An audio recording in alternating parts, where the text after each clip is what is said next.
Pai nosso que estais nos céus, santificado seja o vosso nome. Venha a nós o vosso reino, seja feita a vossa vontade, assim na terra como no céu. O pão nosso de cada dia nos dai hoje, perdoai-nos as nossas ofensas, assim como nós perdoamos a quem nos tem ofendido. E não nos deixeis cair em tentação, mas livrai-nos do mal. Amém. Glória ao Pai, ao Filho e ao Espírito Santo, como era no princípio, agora e sempre. Amém. Sejam bem-vindos à segunda meditação. Espero que amanhã, com a reflexão sobre o texto de Zaqueu, vos tenha motivado, que a adoração do Santíssimo tenha sido fecunda, que tenham conseguido passar para lá da multidão, um aspecto sobre o qual não falei, e que costumo falar quando oriento retiros, que é a tentação de deixar que seja o orientador a fazer retiro. O orientador não faz retiro. O orientador dá pistas para que cada um faça. Se ao fim do dia tiverdes rezado abundantemente, o mérito é só vosso. Mas se não tiverdes rezado nada, o demérito é só vosso. Porque somos todos adultos e grandes, e se as pistas que eu estou a dar não vos ajudam, desliguem o computador, apaguem o telemóvel e vão procurar outras pistas. Não se detenham com aquilo que não vos ajuda. Quem faz o retiro é cada um.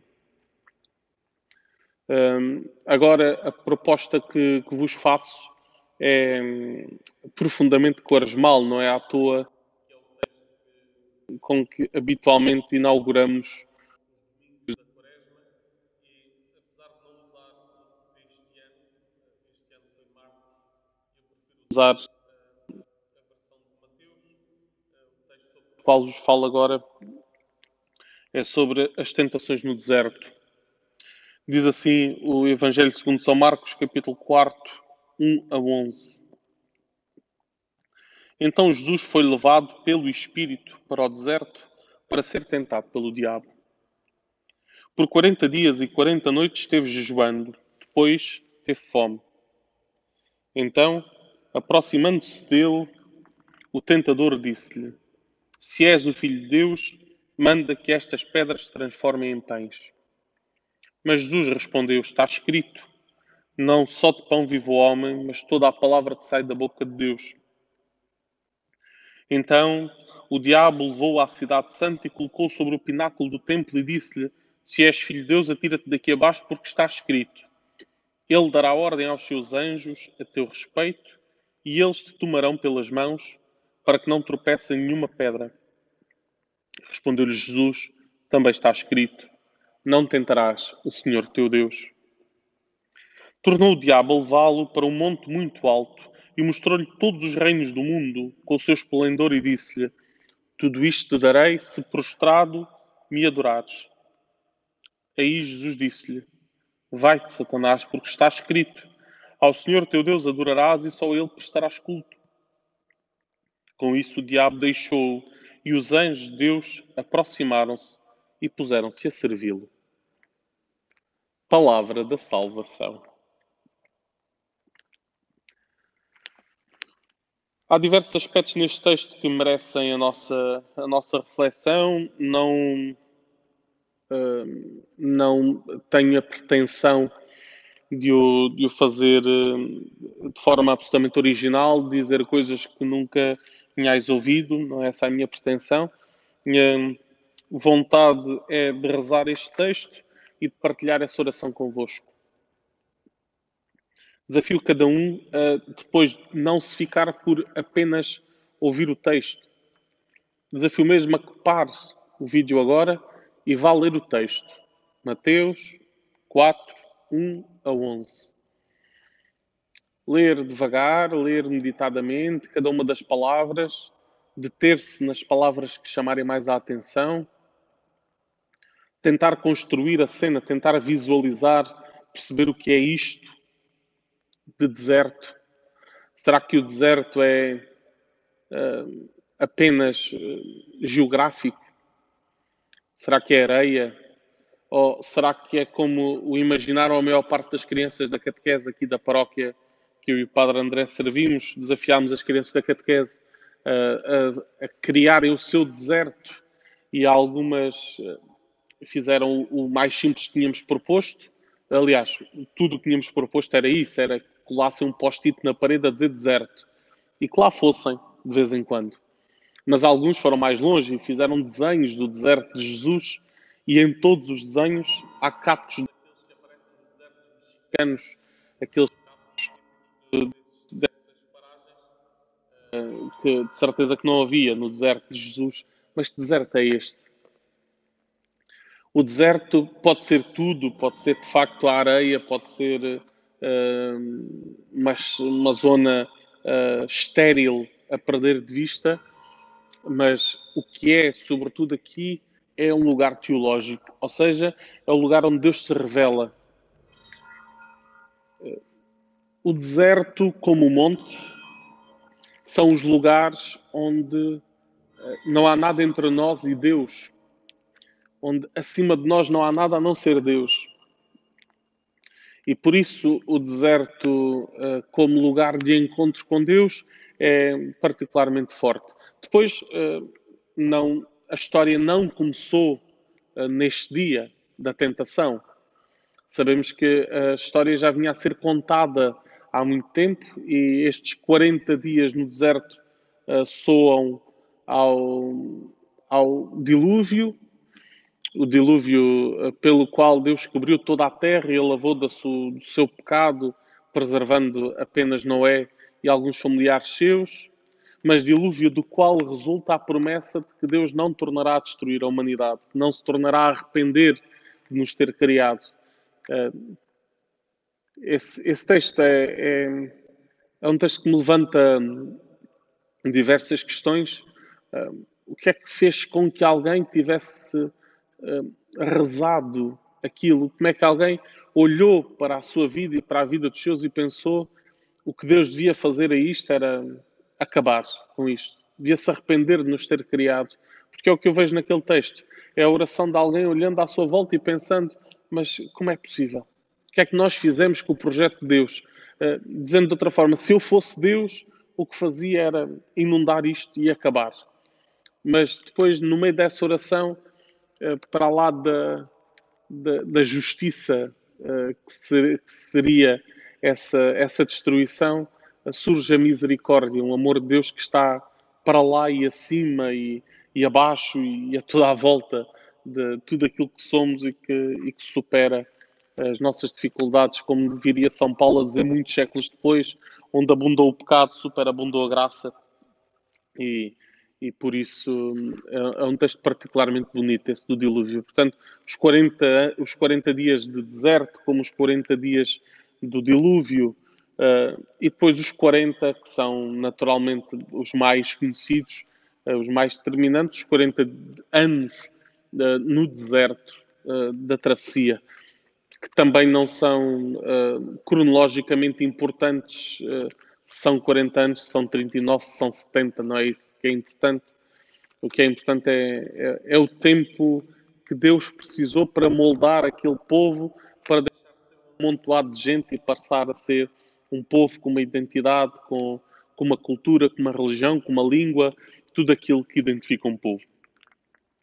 Ora, assim como o povo, durante 40 anos, vagueou no deserto para passar da escravidão à liberdade, para passar da situação de estrangeiro sem direitos no Egito à situação de cidadão na terra prometida que Deus lhe preparou, que Deus esvaziou, que Deus limpou para transplantar a sua vinha, como alguns profetas nos dizem. Também o Senhor Jesus Cristo vai para o deserto. E vai para o deserto, diz-nos o evangelista São Mateus, e também diz São Marcos. São Marcos tem menos pormenores, mas este pormenor também o diz. Foi para o deserto conduzido pelo Espírito. É qualquer coisa de extraordinário. Conduzido pelo Espírito. Nós, habitualmente, olhamos para as situações de tentação, de fragilidade, de risco, como resultante dos nossos erros, das nossas más escolhas. Quando seguimos aquilo que o Espírito nos diz, então estamos em segurança. Mas, pelos vistos, não é assim, pelo menos com o Senhor Jesus Cristo não foi. O Espírito conduziu Jesus ao deserto a fim de ser tentado. e a fim de ser tentado pelo diabo. O Jesus Cristo não foi parar ao deserto porque se enganou, porque se perdeu, porque se distraiu, porque o GPS avariou. Não. O Senhor Jesus Cristo foi parar ao deserto, conduzido pelo Espírito, a fim de ser tentado. Porquê é que este texto é profundamente quaresmal? Porque a ideia da quaresma é muito esta. É irmos ao deserto a fim de sermos tentados. Mas o facto de nos colocarmos numa situação de fragilidade que pode fazer com que a tentação surja, também nos põe na posição de jogarmos em casa. Ou seja, trazemos a tentação ao nosso campo, com as nossas regras. Aquilo que decidimos durante a quaresma, em termos de renúncia, em termos de jejum, em termos de abstinência, em termos de conversão, em termos de mudança de vida, em termos de metanoia, tudo aquilo que há para fazer durante a quaresma, aquilo que decidimos fazer durante a quaresma, são as nossas regras. E vai ser aí que o diabo vai tentar. Vai ser aí que a tentação vai aparecer. Porque vai desvalorizar. Porque vai dizer que importância é que tem ser sexta-feira comer carne ou comer peixe, a carne até é mais barata. Pois é, mas o Senhor Jesus Cristo sofreu na carne. E é essa a simbologia. E além disso, não está dito em lado nenhum que tenhamos que substituir a carne pelo peixe. Não comer carne não significa comer peixe. Não comer carne significa não comer carne. Se eu ia comer um bitoque com batatas fritas, posso comer só as batatas fritas. E com certeza, se o fizer todas as sextas-feiras da quaresma, não morrerei. Não estou a desafiar a que comam batatas fritas todas as sextas-feiras. Senão vão fazer queixa à vossa nutricionista e depois ela zanga-se comigo. Estou a dar apenas um exemplo. Se iam comer carne com couves, comam só as couves. Não precisam de lá pôr o peixe para nada. O peixe não faz falta às sextas-feiras da quaresma. A renúncia, se decidimos que há alguma coisa que não é má, mas que é menos relevante na nossa vida, pode ser posta de lado para juntarmos algum para partilhar com os que mais precisam.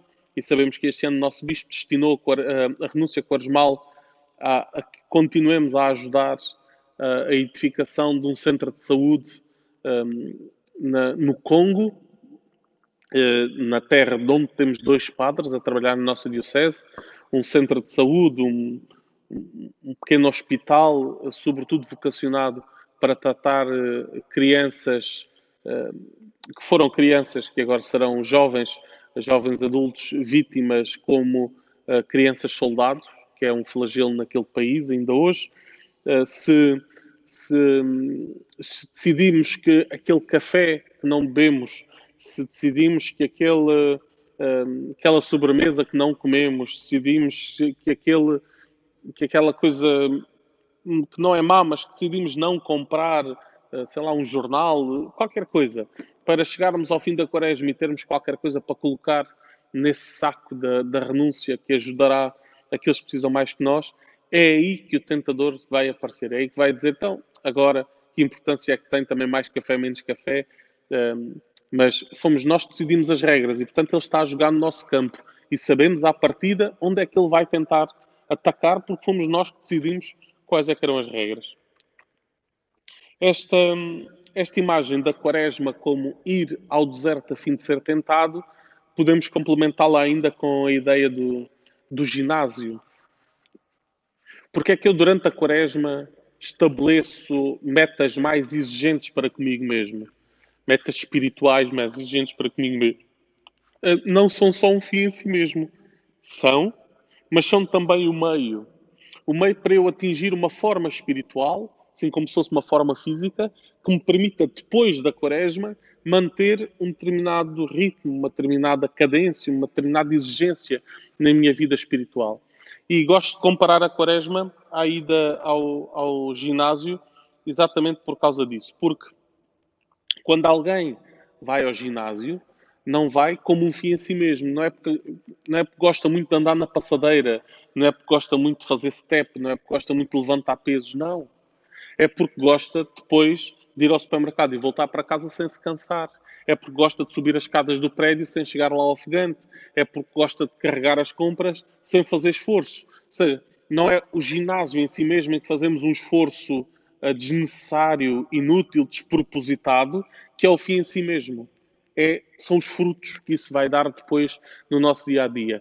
E a Quaresma, e dentro da Quaresma, este tempo de retiro, é uma coisa muito semelhante, em que intensificamos o esforço que fazemos, neste caso esforço espiritual, para sermos capazes de depois ter outro ritmo, outra força, outra dinâmica na nossa vida.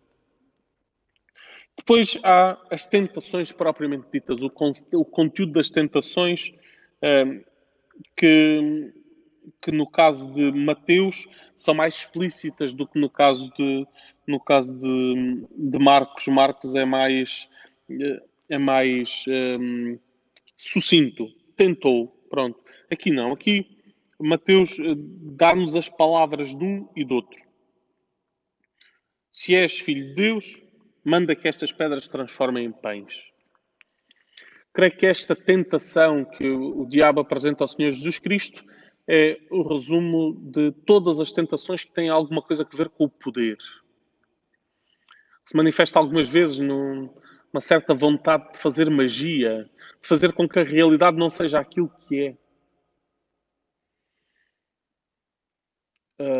Tem o ex-libris desta tentação, chama-se ir à bruxa. Chama-se mudar a realidade, mudar Deus até. É o ex-libris. Mas entre o ir à bruxa e a resposta que o Senhor Jesus Cristo dá, não só de pão vivo ao homem, mas toda a palavra que sai da boca de Deus, há muitas matizes, e se estou convencido que nenhum de vós vai à bruxa, e se vai, deve deixar de ir e deve-se confessar por ter ido, clarinho, sem meias palavras. Se estou convencido que nenhum de vós vai à bruxa, se calhar algumas vezes caímos na tentação de querer que a realidade não seja como é. Em coisas profundamente importantes, como a nossa condição mortal de criaturas, e em coisas menos importantes, mais pequeninas, mas se calhar mais recorrentes, a nossa condição, o nosso feitio, aquilo que somos, aquilo que fazemos, querer que isso mude para depois para depois sermos então como queríamos ser. É uma tentação. O Senhor Jesus Cristo não está à espera que nós mudemos o que somos, espera sim que mudemos as nossas escolhas, mas nós somos capazes de escolher bem, de escolher certo, disso não tínhamos dúvidas. Não precisamos deixar de ser quem somos para sermos santos. Podemos ser santos como somos. A história está cheia de santos que eram pessoas preguiçosas, santos que eram pessoas sanguinárias, no sentido de lhes ferver o sangue, gente que tinha mau feitio. Sei lá, um exemplo que me lembro sempre sobre mau feitio é o São Jerónimo. Por acaso, tenho aqui mesmo ao lado um quadro, São Jerónimo, que traduziu a Bíblia de grego para latim, e que conta a história que era um homem com um mau feitio, com uma facilidade de se incompatibilizar com tudo e com todos, e, no entanto, apesar disso, conseguiu ser santo. E um grande santo da história da Igreja. E, portanto, não há desculpas para isso. Quando usamos essas desculpas, então estamos a ceder à primeira tentação. À tentação de mudar as coisas, de fazer com que as pedras sejam pão, em vez de aceitar que as pedras são pedras. Qual é que é a resposta a esta tentação?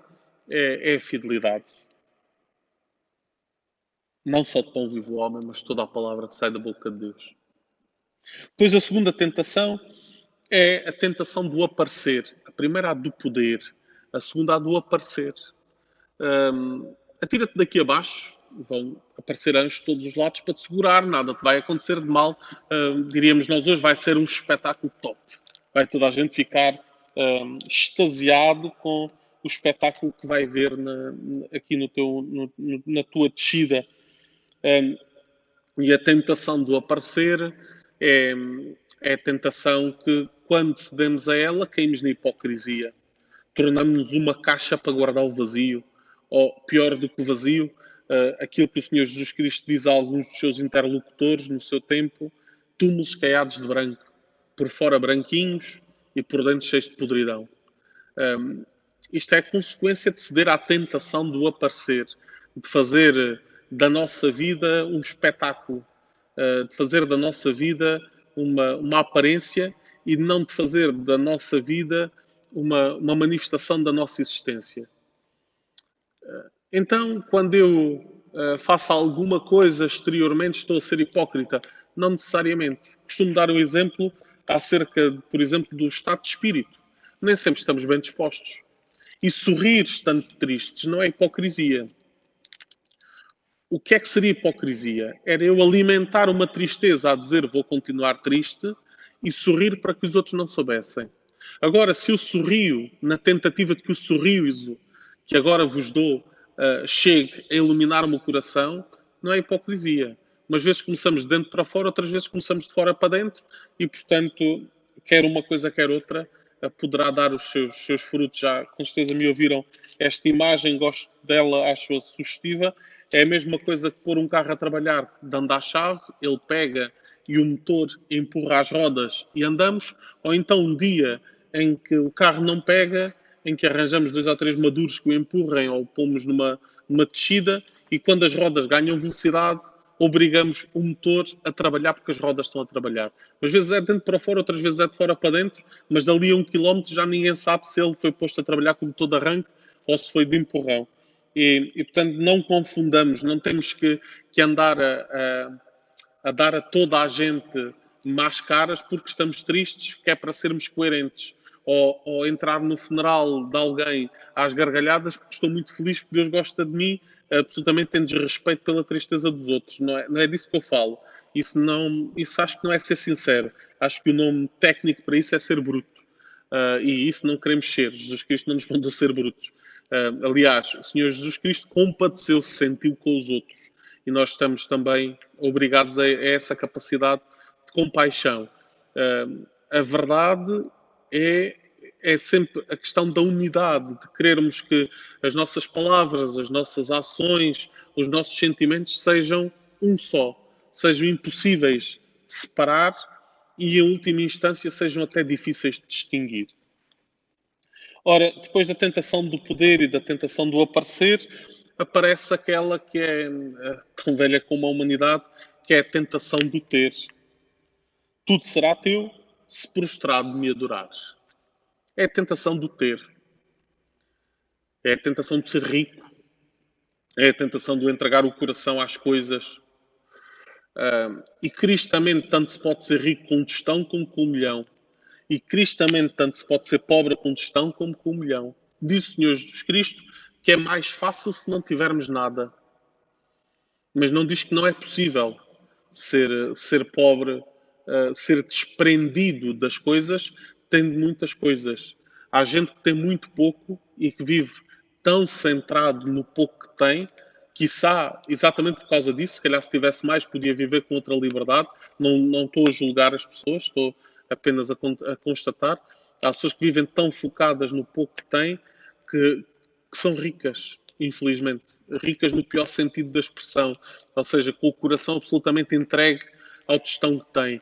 Enquanto há pessoas que por circunstâncias da vida, porque fizeram escolhas mais certas, porque tiveram sorte, porque cada um terá as razões que tem, até tem disponibilidade e vivem essa disponibilidade com generosidade, sabendo que todos somos destinatários de tudo aquilo que Deus colocou na criação.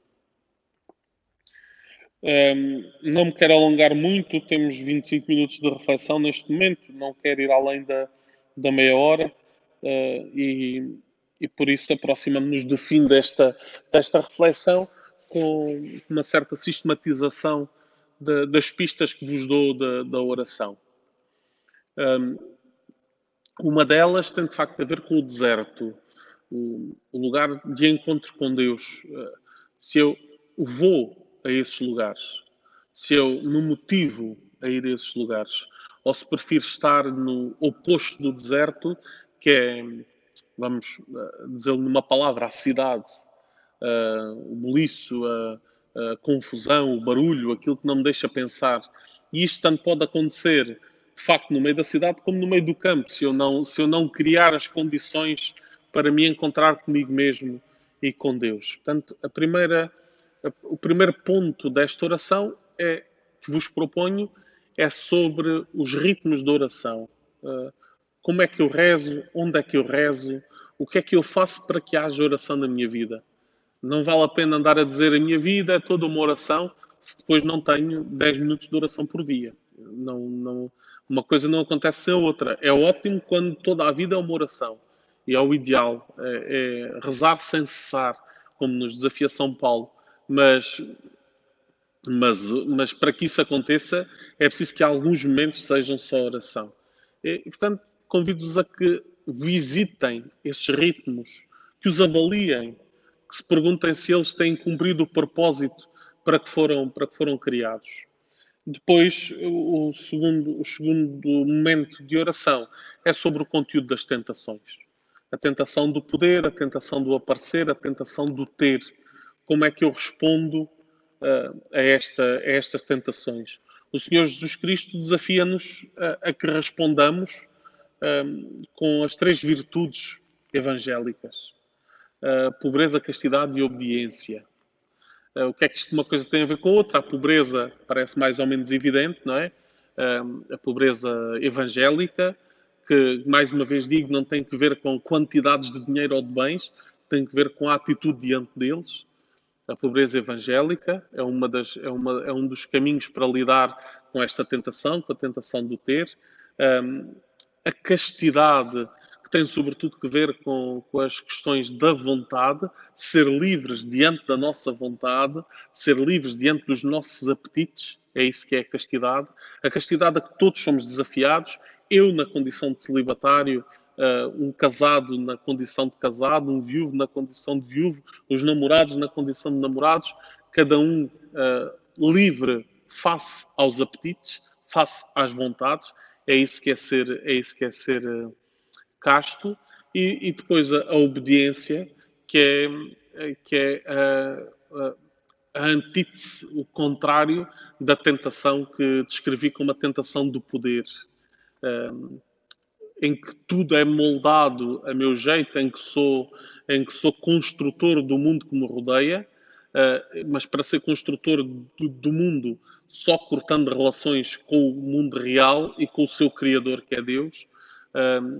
E mais tarde ou mais cedo vou acabar a descobrir a minha nudez, a minha fragilidade, como Adão e Eva, quando decidiram comer o fruto da árvore proibida. Portanto, prefiro o poder ou prefiro a obediência? Ser livre relativamente ao ter, relativamente ao aparecer e relativamente ao poder. Pobreza, castidade e obediência são as três formas. E por isso, porque é um desafio para todos, vivido de forma radical pelos consagrados, leigos ou religiosos, mas um desafio para todos os batizados, pobreza, castidade e obediência. Peço-vos que rezem, proponho-vos que rezem isso. A vossa relação com o que têm, se o que têm está ao vosso serviço ou se são vocês que se põem ao serviço do que têm, a vossa relação com a vossa imagem, com a imagem que transmitem, se essa imagem é fruto da vossa existência, se é uma manifestação da vossa existência ou se são coisas completamente diferentes, aquilo que aparentam e aquilo que são, sem preocupação de coerência, como se houvesse duas vidas na vossa própria vida. E por fim, a vossa relação com a vida como ela é, com a realidade, com a nossa condição, com a nossa fragilidade, com a nossa mortalidade, com a nossa propensão para estar doentes e para sofrer. Como é que lidamos com isso? Então, encontramos-nos daqui a pouco, às 4h30, torno a libertar uma meditação, a terceira meditação. Até lá, desafio a que cada um possa rezar, que possa ir ao seu deserto, que possa ir encontrar-se com Deus, sabendo que também, quando nos decidimos a isso, seremos tentados e haverá a tentação de fazer deste tempo de retiro um tempo de descanso, haverá a tentação de fazer deste tempo de retiro um tempo para arrumar a estante, haverá a tentação de fazer deste tempo de retiro um tempo para não fazer nada. Cada um resiste à tentação como ela aparecer e faça deste tempo um tempo de encontro com Deus, faça desta ida ao deserto conduzidos pelo Espírito um encontro com o Deus que tudo pode. Seja louvado nosso Senhor Jesus Cristo, para sempre seja louvado e Sua Mãe Maria Santíssima.